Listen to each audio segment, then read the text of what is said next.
Thursday night, 9:05. Derick and John, and no driving glove. Roll that beautiful gauge footage. Yes, that's what we're doing. Yeah. If you're joining us on the audio podcast, obviously it's a generic time of the day and a generic date.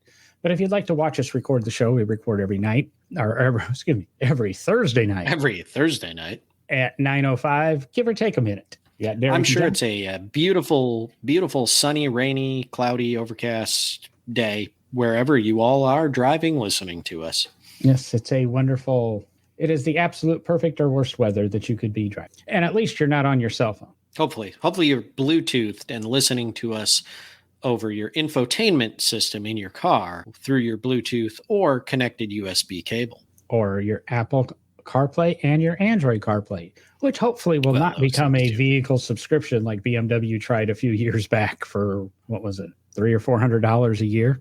You know, John, I'm actually going to guess that it will be. That one's going to be tough, but who knows? Sirius XM might step in and make that happen. Mm-hmm. But we might touch on some of this automotive subscription stuff. We've been teasing it, but the news comes out every week on. Every week, every hour. Yeah, it's something new, some new bitch, some new complaint, some new person got screwed. I've actually seen a couple, though, that it looks like people understand what's going on and that it's not really the doomsday they think. You know, actually, John, but hang on, because I just had a thought. Because you know how we have, exactly, you know how we have that is a really bad way to phrase that, but we have active fuel management now, right? So we have engines that can turn cylinders on and off. You can go from a 8-cylinder to a 4-cylinder, or 8-cylinder to a 6-cylinder, whatever they deem is, the computer deems is the most fuel efficient. Do you think we'll go so far as to have a subscription for your cylinders? Like, well, you have an 8-cylinder, but you're only paying for the 4-cylinder engine, so we'll let you run on. I'm going to doubt that that's going to happen. Mainly because we're not going to have 4-cylinder and 8-cylinder engine. Well, that's true. But we do have it with, Tesla offers it. I've got an article about VW kind of wanting to offer it. I mean, you can buy your Tesla piece, model Tesla Model S P60, and with the software upgrade, make it a P80. And actually, I read a story about a guy that bought a Tesla P60 and put, I think, a P90 battery pack in it and ran it as a P90 and then did an update with Tesla and came back. Tesla then came back to him a week later and said, hey, you have the wrong software in your car, and they downgraded him back to a P60. He's going, wait a second. So right now I know with Tesla, you can buy some additional performance. And I think some of the manufacturers that's going to be part of the deal. But, well, we'll save it for another day. If we stay with the ICE engine, though, I could see that happening. Let's see here. Listening while trying out together auction order of sale. To put together auction order. Ooh, what are we auctioning? Yeah. What are we auctioning, Toby? Oh, Toby, we've talked about it on the show before. Toby is in charge of the New England Auto Auction up at the Owl's Head Transportation Museum. Oh. So, big auction coming up, and he is getting everything ready for it. Mm-hmm. What do I want? So if you're looking for, if you're in the market, you're looking for a good auto auction, head out to Owl's Head, Maine. It's just a short drive. Believe me, I've done it before. Very short. Anyway. Especially if you're in New Hampshire. Yeah. Or Vermont or, Maine. Really sucks if you're in Hawaii. So is it my week to go first? I don't know. Let's just gripe. Let's just complain. No, I spend a lot of time anymore at Walmart. Oh boy, everybody's envious. Walmart has your bingo cards must just be full. I mean, they just must be marked right out. Walmart has these little wonderful 3-wheel scooters or whatever that people can just get on and ride. Doesn't matter if you need them or not. I think anybody can ride them, and they're not going to throw you off of them because, boy, that looked bad. But what gives them carte blanche to do whatever the heck they want? Going through the parking lot. Or excuse me, they're electric. Exactly. They don't care if you're driving down the aisle. They don't care if they're driving the wrong way down the middle of the aisle. They have the damn right of way. And tough to you. If they're in the store, see, it's motorized, so I still feel it's a car gripe. If they're in the store, you have to get out of their way, period. It doesn't matter. I had one, and this is kind of where the gripe came up. I had one about a week ago. I'm sitting there doing what I need to do, doing an audit, and I heard, move, move, move, right before the guy hit me.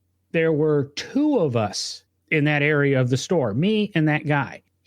I was up against a display, working the display, counting and doing the audit. He had plenty of room to swerve behind me or something, but I guess the proper etiquette is I was supposed to realize he was there, walk to the other side of the display in the direction he was traveling and step out of the way, as opposed to him slightly swinging to the left, or excuse me, to the right. I'm kind of tired of it. Yes, I understand the need for these devices.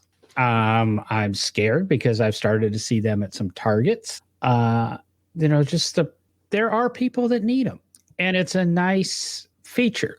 But the way they drive them, when they're done with them, they just leave them in the parking lot. Now, I can kind of understand that you can't really scoot them over to the shopping cart area and then hobble back to your car because you needed them in the first place. But my question is, how did you get to it if you parked your car? Then you had to go get it. Somebody didn't bring it out to you. There was some walking involved. How about not necessarily just leaving them behind the car next to you? I've seen that more often than not. Mm-hmm. Here I am. I'm getting into my GMC Envoy, yay, and I'm pulling away, and I've left my car, behind the Volvo parked next to me. Now the guy in the Volvo may or may not even know how the thing works, may or may not even see it. Let's just get along. I mean, do you mean actually have some like common sense and be considerate? Is that what you're trying to say? Yeah. That's my automotive gripe, and I'm gonna hit one of these days. Tootling along behind you. You don't really see them, and they pull. You don't hear them. Just drive right behind you while you're backing up, which I think I bitched about that before. Cars that just do that. Mm-hmm. You're backing out of a parking spot, and nobody swerves, nobody slows down. They expect you to see them, and I'm assuming they think everybody's got rear view cameras except them, because they're usually driving, the 94 S10 or something that's all clapped out, probably hoping the insured person hits them. Yeah. Well, see, they're hoping their coffee can muffler and loud exhaust is enough to warn you they're coming. But I was in a parking lot today, and it was cool, and I tried to get the picture. And if you start watching Instagram, I decided I drive 3,000 to 4,000 miles a month. So our Instagram is going to become a little bit more active. We got a contest we're going to start throwing on it in the next couple of weeks. But I'm starting to take pictures of the interesting automotive or transportation things I see during the station wagon I spoke about a few weeks ago, the 78 Grand Marquis station wagon. I took a picture of today. It's still for sale. Same lot had a crew cab, square-bodied Chevy long bed. So I took a picture of that. That stuff's going to start showing up. But I pulled into a parking spot today, and across from me was probably a 92 to 95 Jeep Cherokee. And then next to it was an older Ranger, the flat front Ranger from the 90s. And then next to it was a Pontiac Aztek. It was just like pulling into the parking lot, back in 93, or I guess it'd have been 2000 with the Aztek there. But I was going to say, but really putting the Aztek a little early there. It was kind of cool. And then as I'm walking in, I almost stopped and took the picture reverse, because the Aztek was parked facing a Buick Rendezvous SUV. It's scary how much those two look alike. If you just curve the Aztek or you sharpen the angles, it's the same damn truck. But we don't make fun. Walter White doesn't drive a Buick. Well, the Buick's rounded out, has better lines, smoother look, and all those good things. And it wasn't one of the first of its kind to have radical design, right? So there's nothing to make fun of. There's nothing to go, whoa, why did they do that? That is hideous. Aztek was such a groundbreaking truck, and I think I honestly think it'll become a collectible. Kind of like along the lines of maybe a Corvair, a little controversial. We'll still have some desire. It'll still be worth keeping. I don't know if I'd go Corvair. I might go Edsel. Now, see, I was going to say, was another. Well, Edsel was another one of those. The design-ish, people didn't really like the design. They didn't like certain things. So, Corvair was more, the whole Ralph Nader thing that kind of led to all the issues there. I don't know. That's just my take on it. Yeah. See, I was even going to disqualify the Edsel in mine because I think the Edsel, was a design failure. People hated it. To this day, I don't see it getting a lot of respect, but the Corvair seems to have come around and become a lot more respectable in that. And like I said, the Aztec has created this whole genre of cars. I mean, the BMW GT things and Mercedes, and they all have these 4-door slope back SUVs. I mean, even Porsche makes the Cayenne, and I think it's called the Sportback or something, which doesn't make any sense. None of these make any sense. Why buy an SUV and then cut out half the cargo area because you slope the back? That's just me. I don't understand. It must work. They must sell. It's cool. It's profitable. Sorry, I pronounced profitable. So where are we going, Derick? Have you seen any of these? Oh, I didn't know if that meant it was my turn to complain. No, I thought we waited to the end of the show for you to complain. Oh, okay. I'll wait.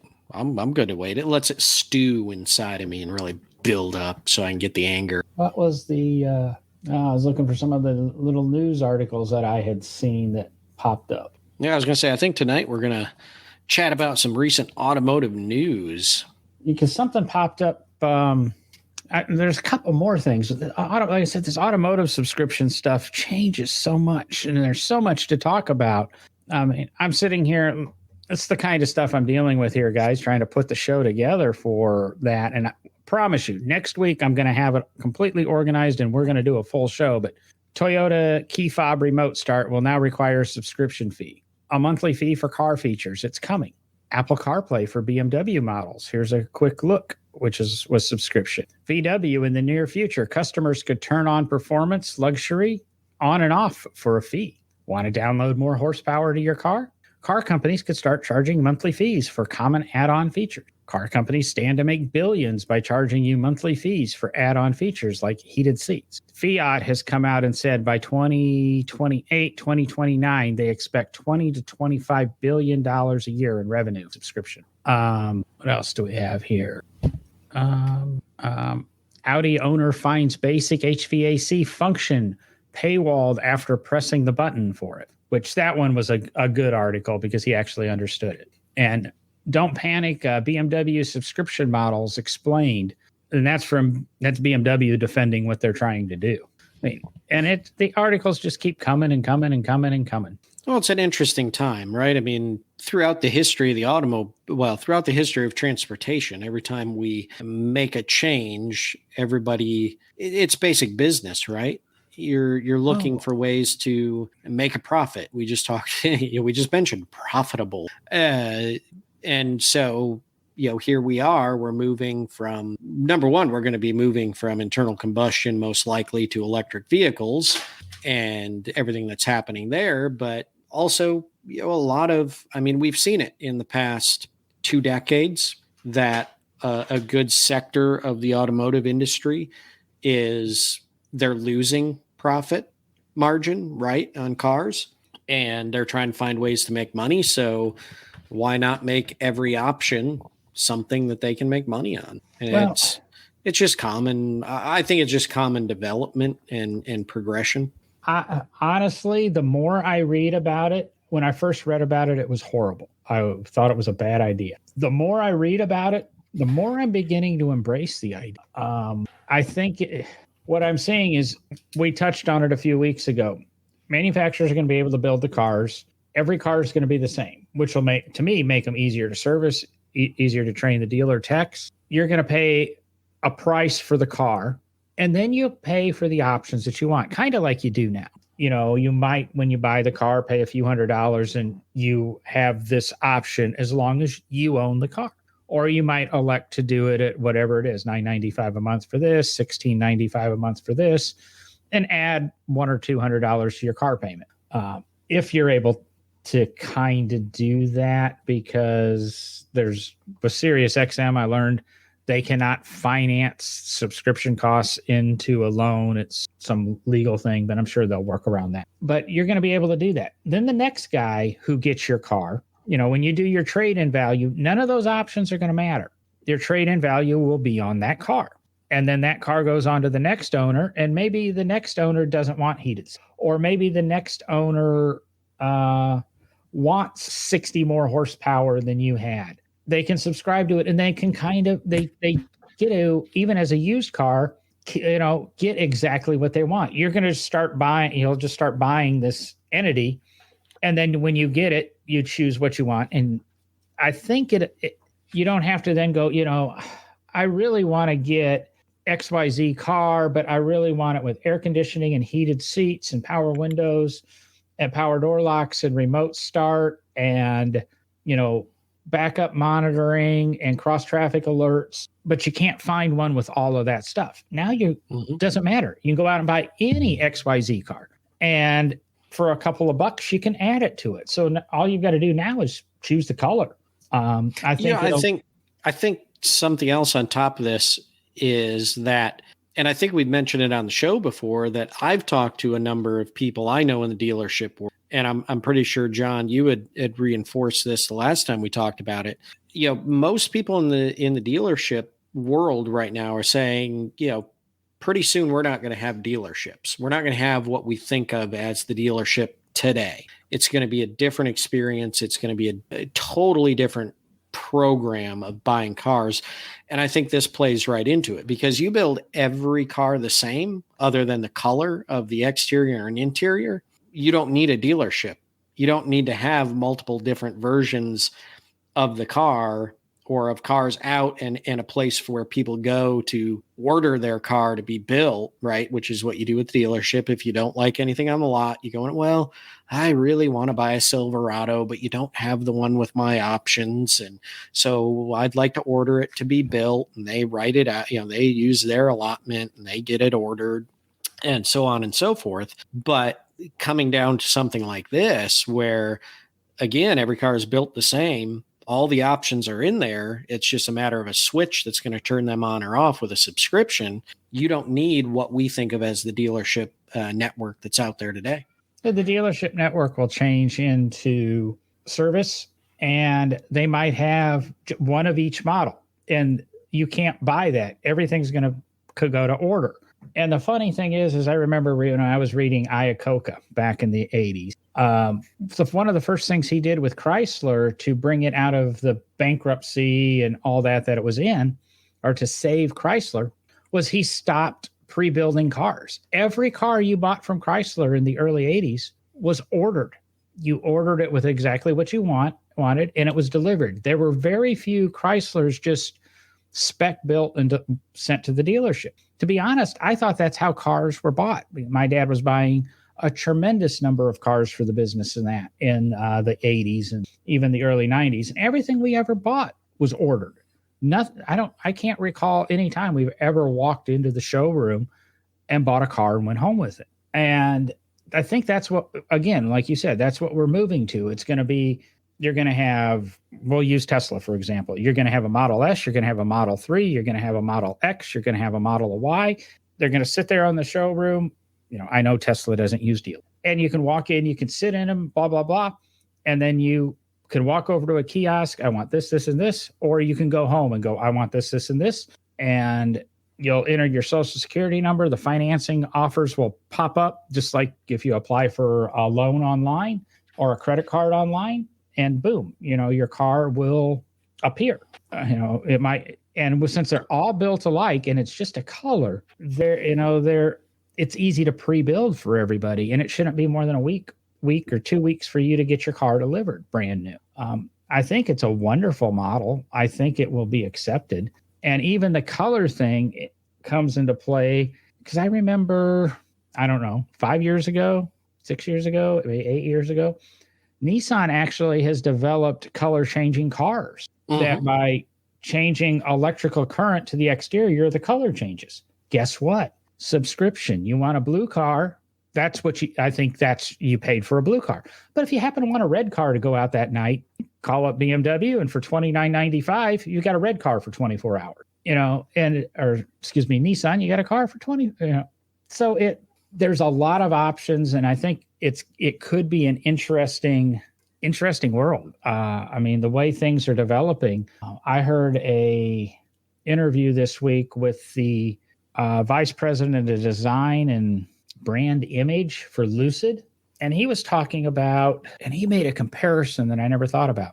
What's the car, if we stay with electric, heck, even if we go with hydrogen or whatever, what's the car going to look like in 30 years? Because we no longer have to have the engine in front.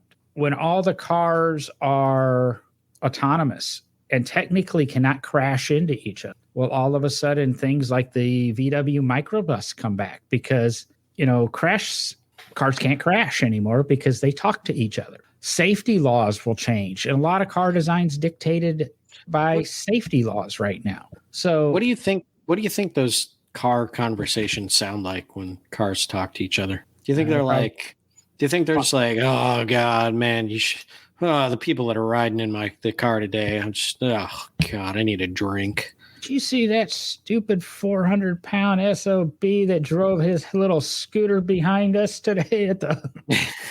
Hey guys, hey, check this one out. Check this out. Yeah, look at this guy. He doesn't know how to drive. Yeah. But he really brought up a point.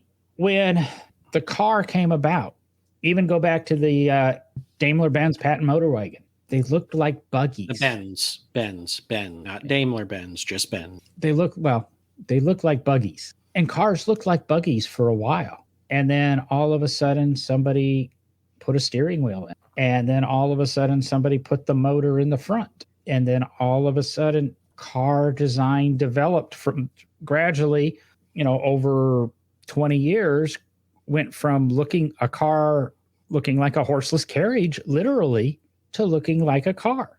And kind of Henry Ford dictated it. The motor goes in the front. This is where everything goes. The driver sits here. And that's what cars have looked like. Now, when we take away the safety parameters, we take away the fact it has to have an engine. We take away the fact that the motors that propel it can be mounted on each wheel.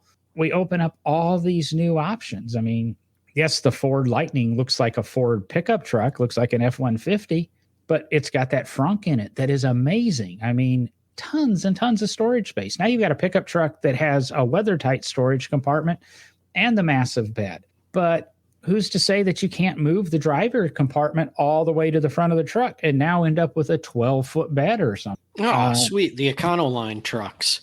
Exactly. They could bring back the Econoline. Yes. Give me a call, Ford, if you... The reason we don't have the Econoline, the reason we don't have the VW microbus that we used to have in the 60s, front end collision, because when you had an accident, the second thing to arrive at the accident right after the front wall of the van was your feet. And you can't quite do that and have crumple zones and everything. That's why vans have all went to the longer noses. And such, you don't really have that short stubbiness anymore. Nothing flat front. What was it? The old Toyota minivan from the mid '80s. Mitsubishi had one. Yeah. They had tons of these little things. What's the little? Is it the Delica or whatever? The little Japanese van everybody loves. Can't have that anymore. Yeah, and then was it one of the was it Daihatsu maybe that had the flat front little trucks, the work trucks? Yep. That ran around. Mm-hmm. I mean, as close as you come now, and I don't know the last time I saw a new one, is the Isuzu cab overs that they put the box trucks on. But then again, those trucks don't have to submit themselves to crash testing like cars do. So they don't have to be built to those safety standards. So it's really, I never really thought about it, but listening to that interview, it could, alternative fuel it's be going a to really change. Cool thing in transportation. Yeah, it is. It's going to change everything. I mean, you can see it already, but I mean, look how far the automobile has come in design in 100 years. From 1922, when cars didn't any longer look like horseless carriages to today. There's massive design change. And yes, a lot of it is safety and everything, that has gone into that. But it's also aerodynamic styling. It's just overall design for appeal, right? So people will actually buy the car. They like the look, the styling, all of that. But you're right. Anytime, look at the massive change in what the Corvette looks like from the 7th generation C7 Corvette to the 8th generation Corvette, because we moved the engine to a mid-mount situation. It's a midship, and you now have a shorter front nose. You have better, and one of the biggest things about especially mid-engine vehicles or rear-engine vehicles, you can shorten the front end up and you have better visibility for driving. Now, if we have autonomous vehicles, we don't necessarily need that better visibility, right? But it impacts all of the design. It's not just, we moved the engine or the power plant, whatever we're using, to the back of the car again, which is really where it started. Okay, so, well, actually, I guess the very first car, the Cugnot, started with it out front, and then the Benz put it in the back. But anyway, long story. It's not only getting rid of all that mass out front, but it's also from a design perspective and, just safety and visibility, it improves that as well. So it's going to be another one of those massive leaps in design and styling and all of that once we start figuring these things out. And you can see that looking back at, I will say, looking back at electric cars throughout history, they almost always looked different. There were some that looked like internal combustion engine vehicles because they thought it would sell better if you looked like you had an internal combustion vehicle. Specifically thinking very early on, the 1909 Baker electrics. They actually made them with a hood out front to look more like an internal combustion vehicle than an electric. And over time, there have been companies that have converted internal combustion vehicles to electric cars. So they still look like an internal combustion vehicle, but they're fully electric. But the majority of electric cars have totally different styling than the internal combustion vehicles because you have more ability to, play around with them. At present, I disagree with you. A Tesla looks like an internal combustion car. A Fisker looks like an internal combustion car. A Lucid looks like an internal combustion car. And a Rivian looks like an internal combustion. But why? Because right now, that's what we accept. That is what we accept. And that's, as I was saying, over time, that has happened where electric vehicle companies have done that because it was more acceptable and they thought they would sell better. And we know from the EV1 in the 90s with GM, which still looked pretty much like internal combustion engine, but was quite a bit different. Amazing car for the coefficient of drag, but we have learned within the last, I would say, 30 to 40 years that right now, at this moment in time that we're in, a radical design change of an electric vehicle that looks nothing like the cars we drive on the road today, at least by Americans, is not going to be well accepted. But I don't know. Like I said, it's just something that I had never thought about is, the freedom of styling, because all of a sudden now we could have effectively a round car where people just kind of sit in a circle with a table in the middle. We could have cars that you get in and the front row faces the rear row so that you could talk to each other because the car's driving itself. You eliminate that icky thing of driving your car. The design possibilities are endless. I mean, you could have front entry, rear entry, and sit long ways like you do on a bus or something facing each other. It's like you said, we're not going to jump into it right away.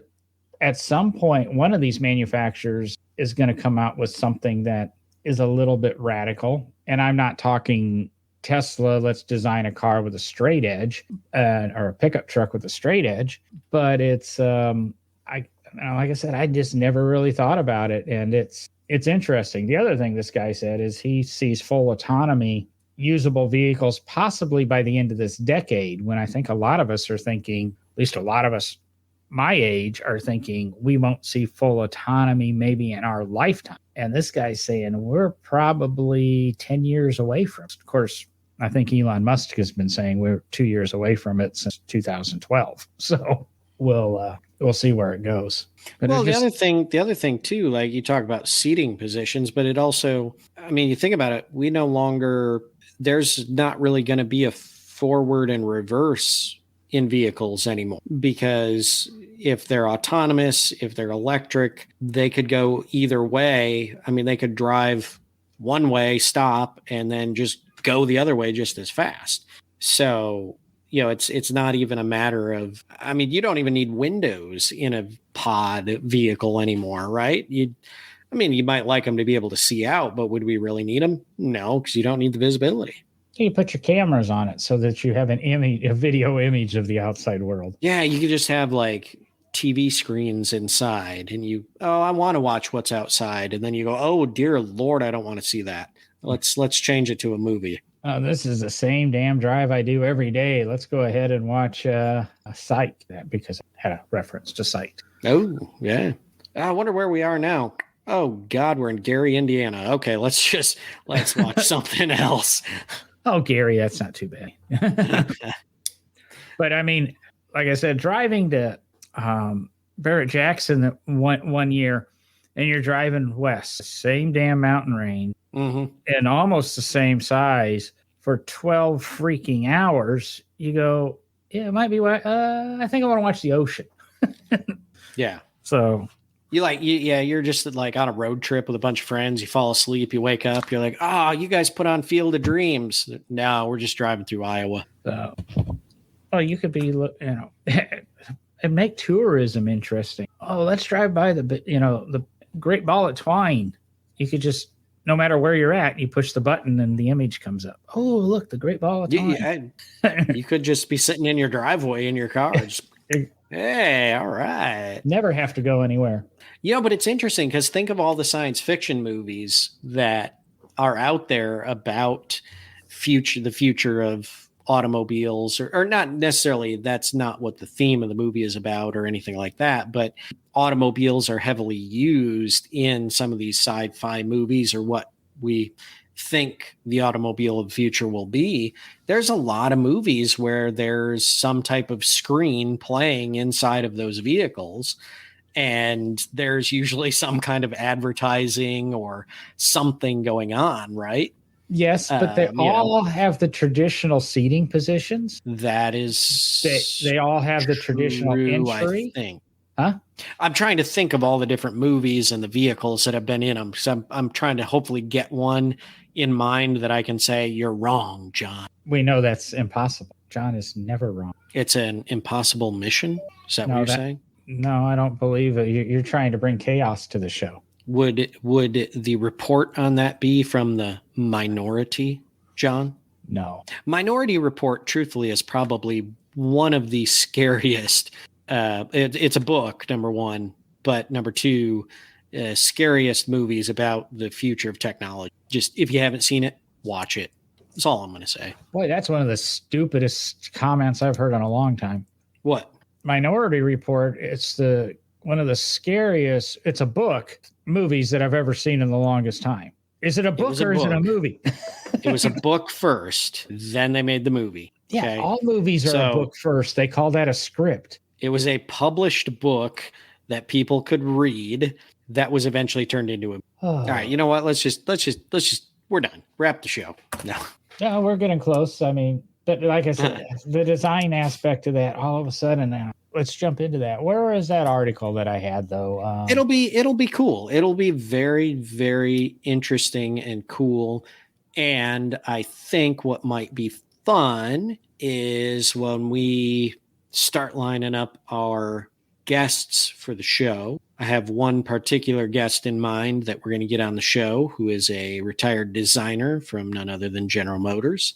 It would be an interesting conversation to have with some of the designers we might have on the show. Where do you see the future of this going? It will be interesting. I think it's a good question. Anytime, there's a couple of guests that I'm planning to have on to help that are muscle car people that have some feelings about the transition to electric and things like that, and just to see if they've even considered, because it was such an enlightening conversation with the gentleman, and it was on. I'll be honest, it was the latest episode of the Inevitable Project podcast with the guy from Motor Trend, Johnny Lieberman. And I'm actually going to try to pull some strings and see if we can get Johnny on the show. But, they're talking, and what they're saying is inevitable, that it's all about talking about the EV. There's they accentuate the EV inevitable. And it really excited me. I mean, I kind of like the electric car, transition, because it's different. I like different. I like the idea behind hydrogen. We've got an article on, why the Wankel engine is probably perfect for hydrogen, and things like that. But all of a sudden, when we came to design and how autonomy could lift these safety regulations and open up design to the car world again, all of a sudden, my heart changed just a little bit when that came about. Yeah. I mean, I like my gasoline engines, and I can't remember. I heard something start up the other day and I go, man, that's a good exhaust. But we've had 100 years to design the car, and we've designed some pretty damn good looking cars in, 100 years. But to be able to open the sheet of paper back up and say, here you go. And, here's your limitations. You need to have enough wheels to keep the thing balanced, and you got to have a place to put the batteries. Yeah, but in the end, what does that come down to? Enough wheels to keep it balanced. You really only need one to keep it balanced if you got gyros. Yeah. So if we start using gyroscopes, we could have one-wheeled vehicles again. Or not again, but... I can't see, I say I can't see that, but there you go. Radical design. That table in the center of your round car all of a sudden hides that wheel. Yeah. Hey, we have, and I'll, mixing work with secondary work / pleasure. I don't know. We at the Lane Motor Museum have a one-wheel gyroscopically balanced vehicle in the collection. We also have a two-wheel gyroscopically balanced vehicle in the collection. So it's not that it hasn't been done before. Yeah, I was trying to see. I've got a picture of that somewhere here. You're talking about the Gyro X, the two-wheel? Yeah, the red one, I believe. Yeah, the red one. Yep. And talking about, there's a great example talking about changing the layout of a vehicle and how it can be designed and what designers' minds can do. Gyro X, one of the main people involved in that project was none other than Alex Tremulous. Of course, Alex Tremulous, famous for being involved in the design of the Tucker, and also did the paint scheme on some of the astronaut Corvettes, a prolific industrial designer who worked heavily in the automotive industry. I don't know where that picture is. I've got so many. I've got a really nice hard drive that has all of these organized, but I don't have it hooked up in the new office studio yet. So I guess we're going to have to do without it. I guess I could probably just Google it and put an image up. Yeah. Or whenever our audio listeners get to where they're going, pull your phone out, type in Gyro X Automobile, Lane Motor Museum. You'll see what we're talking about. Yeah, it's probably the best thing to do. Putting a picture up really is rude to our listeners. Yeah, I'm going to give up looking for it. Oh, so might end up being with a short one tonight, Derek, but what is your weekly annoyance? Oh, I don't know. I could probably stretch this out for 20, 30 minutes. You really want to know what it is, John? Button. It's actually very in line with your complaint for this evening. Mine is simply people. Just people. Especially rude people, inconsiderate people, people who don't care about their property or other people's property. And I'm specifically speaking of property in the fashion of the automobile.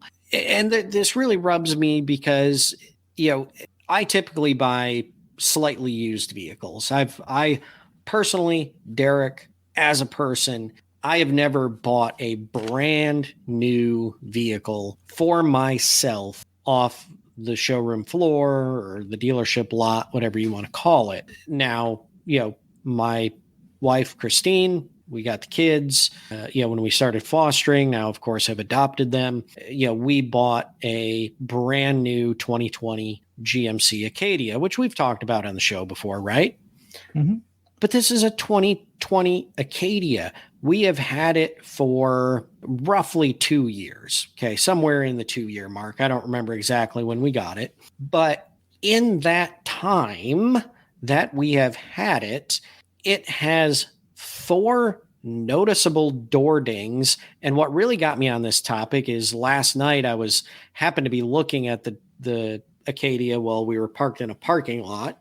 And I was like, why that the rear quarter panel on the left side, right in front of the taillight, just didn't look quite right to me. And I'm like, what is this? So I went over to the other side and I looked and I come back to the other side.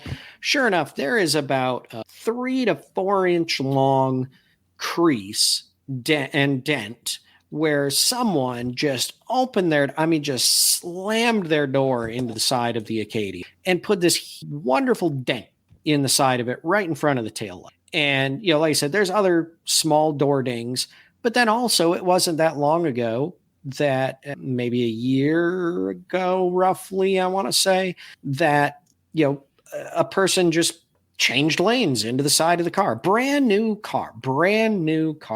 And we obviously, I try to take care of cars and keep them pretty nice because I believe in keeping the cars nice and keeping their value and all of that. But it's the other people out there that have no care. They're not concerned. It's like you said, John, it's just people are like, oh, I don't care. It's not my problem.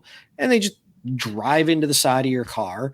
They slam their doors open into it because, well, what do we care? We own a piece of junk. Why do they have a nice car? And it's irritating. Why can we not respect other people and other people's property, specifically vehicles, when we're out somewhere? It's just a degree of respect. And it drives me absolutely nuts. So a month and a half ago, I was in a parking lot and I was sitting in my car finishing up a text or something in a parking lot, in a parking space that I had parked in, went into the store, came back out, was doing that.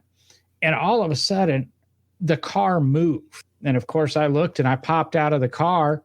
And the lady next to me, his kid had swung open the door into the back of my car. Fortunately, it hit the rubber bumper and didn't do any damage to my car. And she just looked at me and said, "What?" I said, "Your kid just hit my car." So, and I've been in situations like that because most people won't do anything. I had a guy I was following down the interstate when I lived in Kansas. And I think I was in Missouri or something. And I was driving my dad's Dodge Ram. It might have been right before I moved to Kansas. So it was like a 3-year-old truck. He had just replaced the windshield. It's almost like he got the windshield replaced. I got in and was driving to Kansas, pulling the trailer I think I was trading a car. And following this pickup truck with a trailer with a whole bunch of crap on it that wasn't tied down or anything. And something flew out of it and shattered the windshield. Well, I chased the guy. I didn't chase the guy. I followed the guy to the next exit. He got off at the exit. I followed him in, and he was going into an antiques mall. And I went in, and I finally caught up with him and said, "Hey, sir, you broke the windshield on my truck." And he goes, "What do you mean?" And just didn't give a flying. And he said, "What are you going to do about it?" And he just walked on in. So I called the cops. The cops actually ticketed him for an unsecured load.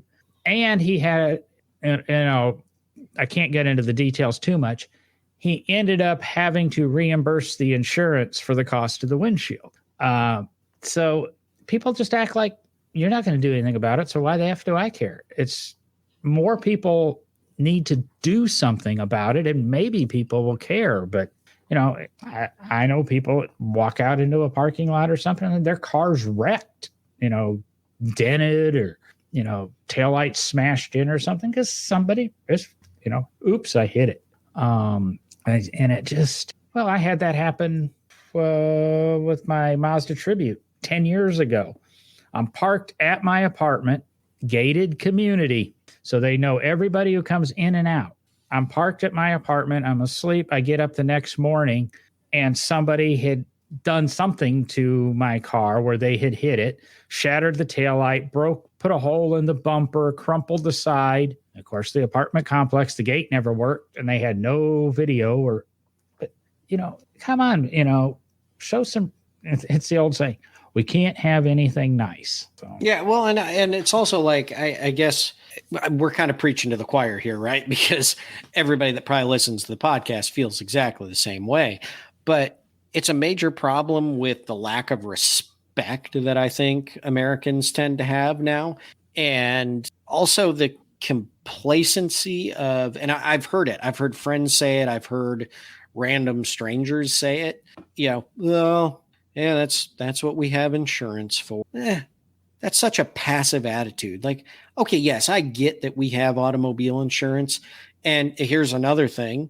Most of those people that will slam their door into your car and dent it or back into it in the parking lot and take off, they're the people that aren't paying for insurance and aren't insured auto owners that are on the roads today. But it's that lack of, it's that complacency and passive attitude that I think a lot of us have come to of, well, that's why I pay for insurance. But here's the thing. If you don't go after the person or report the person, if you have the opportunity to, happens enough and you keep turning it in on insurance, guess what's going to happen to your insurance rates? They're going to go up. You will be shopping for a new insurance company. Or that. Exactly. And I totally agree with you. There's just too much complacency in that. But I'll also say I follow the Thelma and Louise statement. And it's much more true now than it was 20 years ago when the movie came. I'm older and I have better insurance. So that's sometimes my retaliation, why I don't care when I'm trying to retaliate. See, I guess I thought that, you'd use the Olaf, the snowman quote from, I think it's Frozen 2. You can tell I have kids now. Yeah, I don't think I've ever seen Frozen. I think it's fantastic. I was watching, I didn't even realize that, it blew me away when I was sitting there watching this, and this, Disney snowman character looks up and he goes, one of the characters are asking him to, what is that thing you always say? And he looks up and he goes, oh, my theory about advancing technologies and as both our savior and our doom. And I was just like, I had to rewind. I had to back the DVD up and, listen to it again. I'm like, did he really just say what I think was said about advancing technologies? Oh, here we go. Maybe my new favorite technology, a Disney children's movie. For those watching the video podcast, I found the picture of my Mazda Tribute the way I found it, the broken taillight, broken bumper. Looks like your blinker fluid leaked out a little bit too. Yep.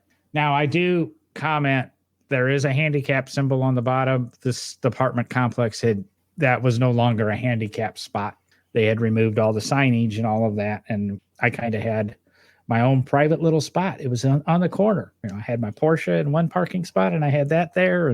But at least they took it out on the Tribute, not the Porsche. Yes. That was a good little truck. That truck with my 6x12 enclosed trailer, best truck trailer combination I ever have owned. That truck pulled it just fine. I don't know why I got rid of that stupid. I don't know why I get rid of because you have a problem, John.